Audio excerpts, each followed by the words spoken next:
Génesis y evolución del depósito irregular es el último tema que abordamos hoy en Sin Distancias, el programa de la UNED en Radio 3. El depósito irregular es una figura jurídica que ha dado lugar a controversias tanto jurisprudenciales como doctrinales desde el derecho romano hasta la actualidad. Y para conocer qué es, cómo surge y cuál es su evolución histórica y si en el derecho vigente se admite esta institución, contamos con Ana Martín Minguijón, catedrática de Derecho Romano de la UNED. Bienvenida. Muchas gracias, buenos días. La profesora Martín viene acompañada con una invitada, la profesora Yvonne Shao, de la Universidad de Economía y Derecho de Zhonan, que ha venido a España a participar en un proyecto de investigación bajo la dirección del profesor Reynoso. Ella, además, es en este momento alumna de la Escuela Internacional de Doctorado de la UNED. Bienvenida al programa, profesora Shao. Muchas gracias. ¿En qué consiste este proyecto de investigación en el que está participando? ¿Cuál es su investigación? En la comparación de instituciones jurídicas de derecho privado entre el ordenamiento jurídico chino y español. El depósito irregular es el tema que nos ocupa hoy y para ello sería conveniente, en primer lugar, profesora Martín, explicar el concepto de depósito. Sí, depósito, o el término en latín depositum, etimológicamente procede de depositum como resultado de una actividad realizada que asume el valor de posición, emplazamiento, y de la partícula de antepuesta a positum, que comporta la idea de origen o procedencia. Ulpiano, un jurista romano de la época de los severos, define el depósito como lo que se dio a alguien para guardar, encomendándole a su lealtad todo lo que se refiere a la custodia de la cosa. Aquí deja ya muy claro esta definición dos conceptos esenciales o dos elementos que serían, por un lado, la custodia, que es la finalidad realmente del depósito, y la buena fe. El depósito es, en términos generales, un contrato por el cual una persona que recibe el nombre de depositante entrega a otra, el depositario, una cosa con objeto de que la custodie gratuitamente y la restituya cuando le sea requerida. Para que surja la obligación de restituir, es evidentemente precedente o presupuesto la precedente entrega de la cosa. Y en cuanto a la restitución, el depositario tendrá que devolver la misma cosa que le ha sido entregada, es decir, la eadem res. Como hemos señalado, es gratuito porque si el depositario recibiera una compensación económica, estaríamos en un caso de locación o arrendamiento, pero no de depósito. Así vemos que el depósito regular únicamente engendra derechos para el depositante y surgen obligaciones para el depositario, que se concretan en custodiar la cosa y restituirla al depositante a petición de éste. Para concluir esta introducción general sobre el depósito ordinario o el depósito regular, indicaré que en derecho romano conoció 4 tipos de depósito: el ordinario o regular, que es al que me he referido, el depósito necesario o miserable, el secuestro y el depósito irregular, que es sobre el que nos vamos a ocupar. Por ilustrar un poquito o describir un poquito las otras categorías, decirles que el depósito necesario es un depósito que se realizaba en caso de necesidad o de catástrofe, calamidad pública, como podía ser un tumulto, un incendio, un naufragio, y en este caso la responsabilidad del depositario resulta agravada en esta circunstancia extraordinaria en que no era posible elegir libremente a quién confiar las cosas en peligro. En el depósito conocido como secuestro se deposita lo que se entrega por parte de varias personas para ser custodiado y devuelto con alguna disposición particular. Sería, por ejemplo, el caso de una cosa que litigiosa, que el depositario deberá entregarlo no a quien se lo ha entregado, sino a quien ha vencido el juicio, de una apuesta, etc. Bien, en cuanto al depósito irregular, que es el que nos interesa en la exposición de hoy, se trata de un depósito de una cantidad de dinero o cosa fungible. Como saben, las cosas fungibles, por explicarlo de una manera sencilla, son aquellas cosas que se pueden sustituir. Es decir, una cosa fungible por excelencia es el dinero. Yo puedo entregar 5 euros a una persona y se las puedo entregar en 5 monedas y ella, si yo se las presto, me las tendrá que restituir o bien esas 5 monedas o en un billete de 5. Es fácilmente sustituible. Pues centrándonos ya en el depósito irregular, ¿cuáles son los primeros testimonios que se conocen de este tipo de depósito? Sí, el primer testimonio realmente de la expresión depositum irregulare se encuentra en un posglosador del siglo XV llamado Jason de Maino. Sin embargo, esto no quiere decir que esta figura no existiera o fuera desconocida siglos antes en Babilonia, Egipto, Grecia y Roma. El primer rastro del depósito irregular concretamente aparece en Babilonia, que es donde surge el primer banco, el Banco de los Egibios, que además data del siglo VI a.C. Y tanto en Babilonia como en Grecia como en Egipto, este tipo de depósito se realizaba en los templos en gran medida por la seguridad que ofrecían estos lugares sagrados. Se trataba de depósitos de cantidad con autorización de su uso, pactados en condiciones variables según la época, según el lugar y las circunstancias. Normalmente no se exigían intereses y la única finalidad era la custodia de la cantidad. Posteriormente, esta actividad se va centrando en la actividad propia de los banqueros, comenzándose a pactar intereses. Los depósitos eran a la vista y al realizarse la mayoría de las veces sin testigo, la prueba la constituían los libros contables. En Roma, los argentari o los banqueros registraban estas cantidades depositadas, primero de forma provisional en un libro que recibía el nombre adversarium, para pasarlas posteriormente al libro principal que recibe el nombre de Codex Rationum Mensuae. En este libro cada cliente tenía su cuenta especial y se anotaba tanto el debe como el haber, y así se realizaban los pagos o transcripciones o los ingresos o inscripciones. Los libros de los argentari, estos importantes, se utilizaban como medio de prueba en un juicio, ya que los particulares normalmente omitían llevar sus propios libros contables. Esto hizo que el pretor publicara un edicto y que estableciera para los banqueros la obligatoriedad de presentar sus libros de cuentas ante la solicitud de cualquier interesado. ¿Cuál fue la construcción romana del depósito irregular?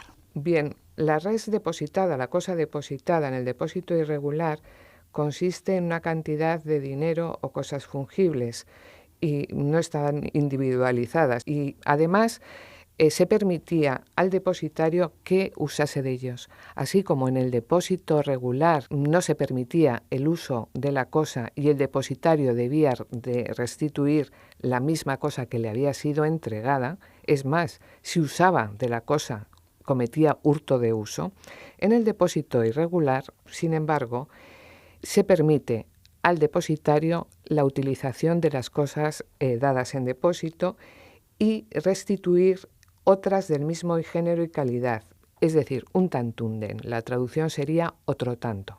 La entrega de un bien fungible y la posibilidad de disposición y por tanto de restitución de un tantunden acercaba esta figura al mutuo o préstamo de consumo, lo que conocemos vulgarmente con el término de préstamo. Y precisamente por esta proximidad de estas figuras se dio lugar a discusiones jurisprudenciales y doctrinales que hoy mismo en la actualidad persisten tanto sobre el origen como sobre la naturaleza de esta institución.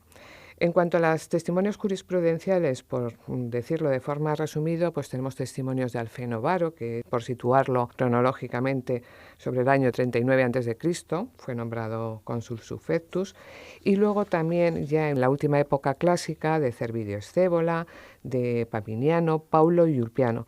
No obstante, sobre la doctrina los romanistas discuten mucho si verdaderamente estos juristas conocieron y el testimonio que dan supone un testimonio que ratifica el conocimiento de esta institución o no. Así, por ejemplo, Longo, un romanista italiano, niega que se conociera en esta etapa el depósito irregular, y Aranjo Ruiz mantiene que sí que estuvo presente en la época republicana, pero posteriormente, cuando la jurisprudencia se hace más refinada, los depósitos de dinero con autorización de uso por parte del depositario se consideraron como simple mutuos, es decir, como préstamos. En este sentido, comparto la postura de Álvaro Dors, que precisa que la jurisprudencia llegó a admitir un depósito de cantidad diferenciándolo del mutuo. En primer lugar, porque la iniciativa no era el del depositario, es decir, del que necesitaba el dinero, sino del depositante que no quería guardarlo a su propio riesgo. Es decir, se mantiene el fin esencial del depósito, que es la custodia. Y en segundo lugar, porque con l'actio depositi de injus, de buena fe, se podían exigir intereses aunque no se hubieran pactado. Si hacemos un cotejo de ambas instituciones, esto es, del depósito irregular y el mutuo, ¿cuáles serían las diferencias más notables, profesora Shao? En relación al interés de las partes, mientras que el mutuo se pacta en interés de mutuo, es decir, del a quien piensa. El depósito es en interés del depositante, es decir, de traders. Sobre la restitución, en el mutuo se pactaba un plazo para su restitución, de modo que la reclamación antes del término señalado suponía una plunis petitio tempore, con la consiguiente frustración de la acción.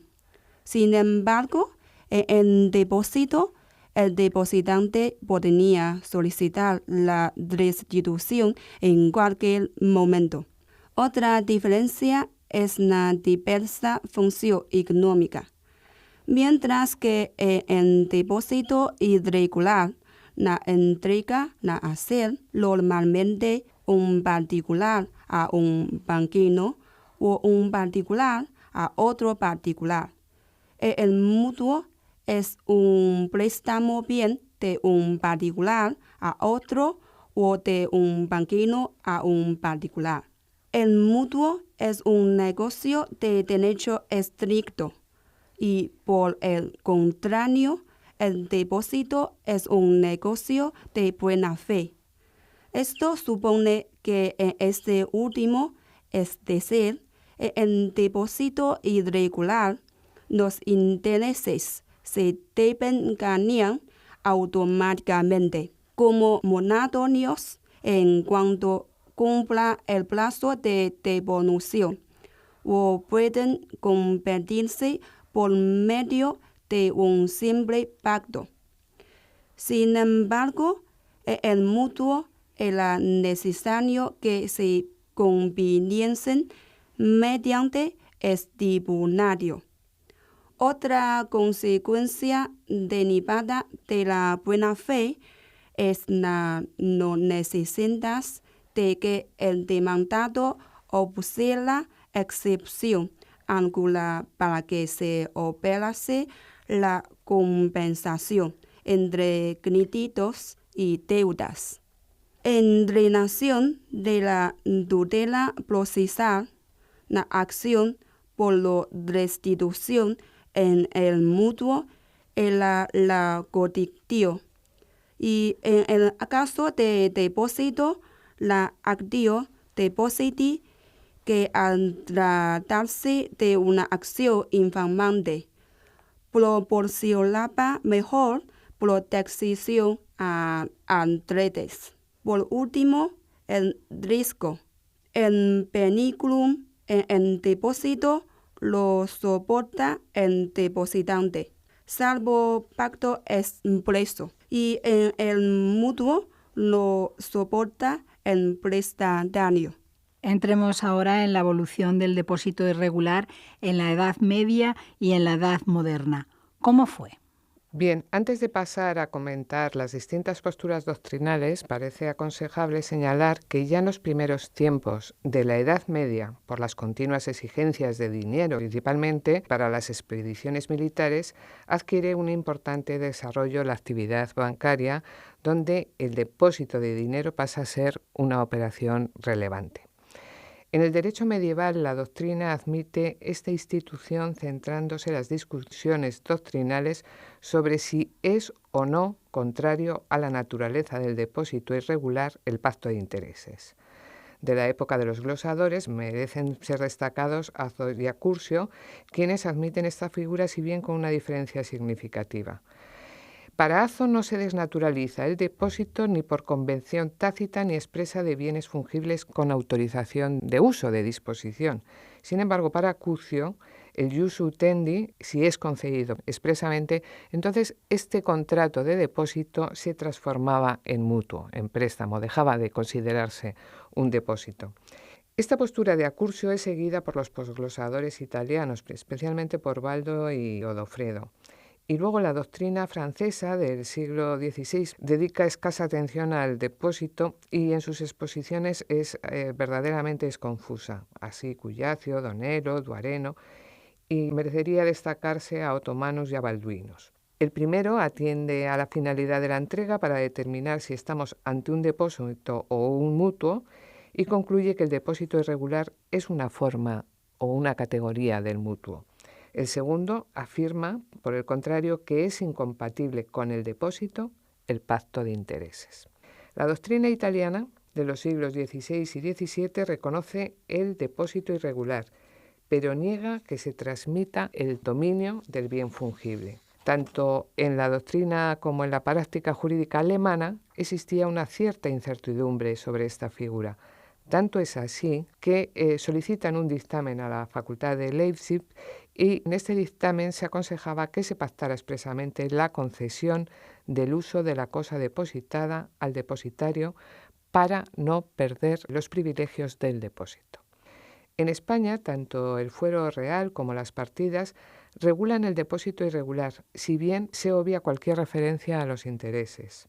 Molina, en el siglo XVI, acepta en el derecho intermedio el depósito de cosa fungible con concesión de uso, siempre y cuando se restituya la misma cosa, y otros autores que admitieron igualmente esta figura son Francisco Puente, el cardenal de Luca, y Gregorio López, que en sus comentarios a las partidas admitía el depósito irregular como contrato distinto del mutuo y señalaba que la consecuencia de la transferencia de la propiedad era la transmisión del riesgo al depositario. Después de haber escuchado estas discusiones doctrinales sobre la existencia del depósito irregular, nos queda ahora una cuestión relevante. Es si en el derecho vigente, en nuestro derecho actual, se admite el depósito irregular. Profesora Martín.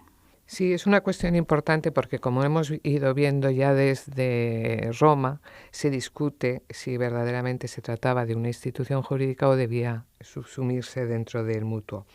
En el siglo XIX, con el movimiento codificador, esta figura contractual se bifurca en dos ramas del derecho privado: derecho civil y derecho mercantil. En las legislaciones civiles, esta figura se considera como mutuo o, en su caso, como comodato. Así como el mutuo es el préstamo de consumo, el comodato es un préstamo de uso.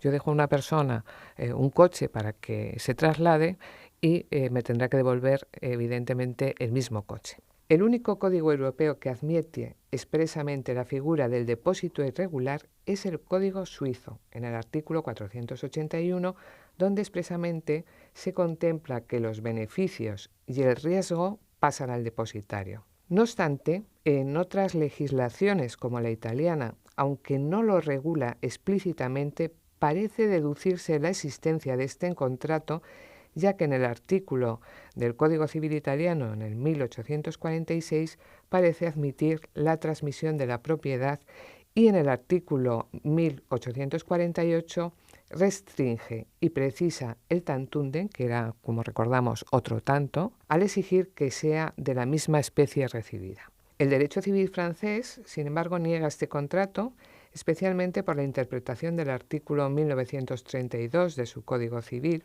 y el Código Civil alemán, en el artículo 700, establece que se aplicarán las disposiciones sobre el mutuo. Sin embargo, señala que en caso de duda se aplicarán las disposiciones sobre el depósito para el tiempo y el lugar de la restitución. Es decir, no rechaza categóricamente esta figura, pero la remite a las reglas del préstamo. Nuestro Código Civil, en el artículo 1768, considera que el depósito en el que se autoriza el uso de la cosa se transforma en un mutuo o en un comodato, es decir, se transforma en un préstamo.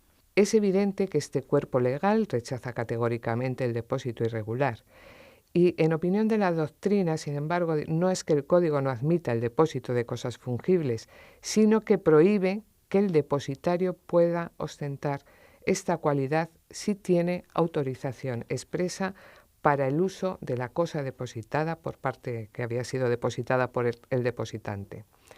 El fundamento de esta disposición, desde el punto de vista de los redactores del Código, está en que el principio de autonomía de las partes, que permite a los contratantes establecer los pactos, las cláusulas y condiciones que tengan por conveniente, tenga siempre como límite que la esencia de la relación jurídica que determina el contrato quede intacta. La compilación de Derecho Foral de Navarra, si bien no se manifiesta de forma tan contundente como el Código Civil, transformando el depósito en un préstamo, sí establece que se aplicarán las reglas de este contrato.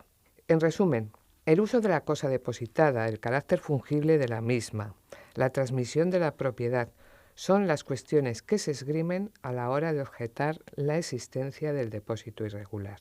La transformación de este tipo de depósito en un préstamo lo que hace es alterar la tipicidad de este último, ya que no será solamente el descrito en el artículo 1740 de nuestro Código Civil, es decir, vendrá tipificado por la legitimación del uso y no por su causa negocial.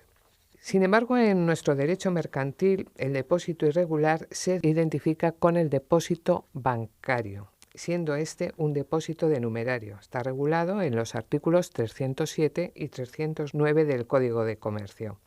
Sin embargo, es discutido si todos los depósitos bancarios son depósitos irregulares, ya que, como sucede en los depósitos a plazo fijo, el término fijado para la restitución se considera incompatible con este contrato, puesto que desaparece temporalmente la disponibilidad del depositante. Al inicio hemos explicado que una de las características de este contrato del depósito es que el depositario va a tener que restituir a petición del depositante. En este sentido, si se considerase como una modalidad del depósito irregular, la especialidad radicaría en que el plazo de restitución está fijado. En los depósitos a la vista, el depositante entrega una cantidad de dinero al banco para que la custodie y restituya a solicitud del depositante. Con la entrega se transmite la propiedad y la entidad bancaria está facultada para disponer de esta suma y realizar operaciones que le son propias de su actividad. El depositante puede solicitar la restitución bien de la totalidad de la cantidad entregada o bien de parte en cualquier momento. Es decir, el negocio no tiene por qué realizarse en un solo tracto y puede además realizarse diversos pagos y diversos reembolsos. El banco tradicionalmente ha abonado al cliente un interés reducido. Digo tradicionalmente porque ahora prácticamente podríamos decir que el interés es nulo. Pero tanto en unos como en otros, depósitos a la vista o depósitos a plazo fijo, la finalidad es la custodia de las cantidades entregadas. Si bien, como hemos visto, la entidad va a tener que realizar operaciones, unas a favor, como es el uso del dinero, y otras a favor del depositante, como son los servicios de caja, la regulación de las operaciones con saldos, periódicamente realizados, etc. Tradicionalmente, la práctica del depósito de numerario ha sido una operación que ha proporcionado a las entidades de crédito parte de los fondos que precisan para realizar su actividad de intermediación en el mercado de crédito. Este tipo de depósito se conoce como depósito de uso y permite a la entidad bancaria la disponibilidad de la cantidad depositada, que pasa a ser de su propiedad, surgiendo lógicamente, la obligación de restituir a petición del titular de depósito. Bien, en nuestra opinión creemos que la garantía de restitución mediante la obligación de disponibilidad lleva implícita la custodia, máxime si tenemos en cuenta que la finalidad sigue siendo esta. Tal es así que para el supuesto de insolvencia del banco, la restitución suele estar garantizada, en el caso de nuestros bancos, por el Fondo de Garantía de Depósitos de Entidades de Crédito, que tiene por objeto garantizar los depósitos en dinero y en valores u otros instrumentos financieros constituidos en las entidades de créditos con el límite de 100.000 euros para los depósitos en dinero. Entendemos que la custodia se produce tanto por la obligación de la disponibilidad como en la aportación a este fondo de garantías en aras a la seguridad del depositante. Bien, para resumir, hemos visto que el depósito irregular desde inicio ha sido una institución jurídica controvertida por distintas razones. En primer lugar, desde Roma y luego, como hemos ido viendo a lo largo de la Edad Media, incluso en nuestro derecho vigente, en los distintos ordenamientos, se ha cuestionado la entrega de una cantidad no individualizada con la disposición de uso para el depositario, que se tratase verdaderamente de un depósito por distintas razones. Primero, porque en el depósito ordinario, como hemos visto, no se admitía el uso de la cosa depositada. En segundo lugar, porque verdaderamente en el depósito el depositante tiene que devolver la misma cosa que le ha sido entregada. Y aquí estamos hablando que en el depósito irregular lo que se va a devolver es un tantunden, otro tanto, aunque hemos visto que ya en algunos ordenamientos en la regulación se establece expresamente que tenga que ser otro tanto, pero de la misma especie y de la misma calidad. Y precisamente tanto por la posibilidad de uso y disposición como porque la restitución no sea de la misma cosa, sino que sea otro tanto, se ha considerado que esta figura podría considerarse como un préstamo, porque en el préstamo lo que se entrega efectivamente es una cantidad, el que recibe el préstamo puede utilizar la cosa y luego lo que devolverá será la misma cantidad, la misma calidad, pero será un tantunde. Y en este sentido, esta cuestión es lo que ha motivado la discusión de si verdaderamente se trata, estamos ante un tipo irregular de depósito o estamos ante un tipo irregular de préstamo. Hay autores cuya opinión comparto, que se debe atender a la finalidad, la institución jurídica de la que hablamos, ¿no? Y la finalidad verdaderamente, como hemos visto en los depósitos a la vista o depósitos de plazo fijo, suele ser la custodia de la cosa. Y esa es la finalidad del depósito. Cada institución jurídica tiene una finalidad y en el caso del depósito es precisamente la custodia. Nuestro Código Civil, según los comentaristas y redactores del Código Civil, verdaderamente dudaban de que en el caso del depósito regular la custodia realmente fuera esa. Y por eso dicen que en el momento que no se limita a la finalidad de una institución jurídica, esta pasa a considerarse otra institución y en este caso se convierte o en un préstamo de uso o en un préstamo de consumo. Hemos llegado al final del programa que hemos dedicado al análisis de esta institución tan controvertida, el depósito irregular. La profesora Martín ha expuesto la génesis y las diferentes controversias, tanto jurisprudenciales como doctrinales, así como su evolución, que como nos ha dicho, el depósito irregular en España en la actualidad únicamente es admitido por la legislación mercantil que lo identifica con el depósito bancario. Exactamente. Y para cerrar, solo me queda agradecer a Ana Martín, catedrática de Derecho Romano de la UNED, estos minutos que nos ha dedicado, al igual que a su invitada, la profesora Yifeng Shao de la Universidad de Economía y Derecho de Xiaonan. Y como no, también por el esfuerzo que ha hecho por expresarse en nuestro idioma a las dos. Muchas gracias. Gracias a vosotros. A ti.